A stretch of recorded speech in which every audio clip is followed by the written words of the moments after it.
جی وعلیکم السلام ورحمۃ اللہ وبرکاتہ۔ جو آج یہاں احتجاج ہو رہا ہے، احتجاجی ہڑتال ہو رہی ہے، کس سلسلے میں ہے بتائیے گا؟ جی آج یہاں پہ یہ لوگوں کا مظفر آباد میں جنب غفیر جو جمع ہوا ہے، ان کا مقصد یہ ہے کہ اس وقت جو موجودہ حکومت ہے پاکستان آزاد کشمیر میں، انہوں نے مہنگائی کا ایسا ایک طوفان کھڑا کر دیا کہ ایک عام غریب آدمی کا جینا محال ہو گیا، اور جو غریب بندہ ہے اس کا چولہا جو ہے وہ اس کو چلانا بہت مشکل ہو گیا، اور اس کے ساتھ ساتھ جو ہے نا لوگوں کے اوپر بل اتنے بھیج دیے کہ یہاں خاص طور واپڈا والوں میں جو یہاں مظفر آباد کے غریب شہری ہیں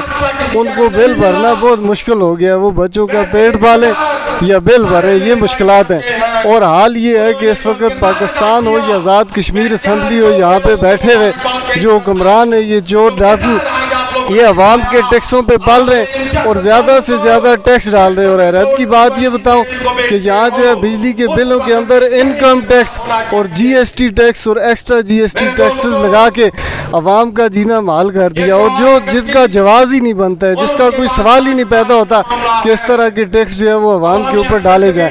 تو یہ عوام مطالبہ کر رہی ہے، یہاں پہ مظفر آباد آزاد کشمیر میں ایکشن کمیٹی بنی ہے، یہ انشاءاللہ اس تحریک کا آغاز ہو چکا ہے، یہ بھرپور مزاحمت کرے گی ایوان میں بیٹھے ہوئے یہ جتنے بھی حکمران ہیں۔ یہ چونکہ اس وقت انہوں نے اس طرح کا رویہ اپنایا ہوا ہے جس طرح یزیدی حکومت کا تھا، اور ظلم و ستم کا ہے کہ انہوں نے اتنا پہاڑ کھڑا کر کے رکھ دیا ہے کہ عوام مجبور ہو کے روڈوں پہ نکلی ہے۔ اور الحمدللہ میں عوام کو بھی مبارکباد پیش کرتا ہوں کہ آج یہاں مظفر آباد کے اندر پیا جام اور شٹر جام ہڑتال کر کے بالکل مظفر آباد کو بند کر کے یہاں لوگ جمع ہوئے، اور لوگوں نے یہ ثابت کر دیا ہے کہ اس تحریک کو ہم آگے بھی چلائیں گے، اور یہ تاریخ جو ہے آپ کسی بھی قیمت میں ختم نہیں ہوگی۔ اور جب تک یہ عوام میں بیٹھے ہوئے جو یزید ہیں عوام کے اوپر ظلم کرنے والے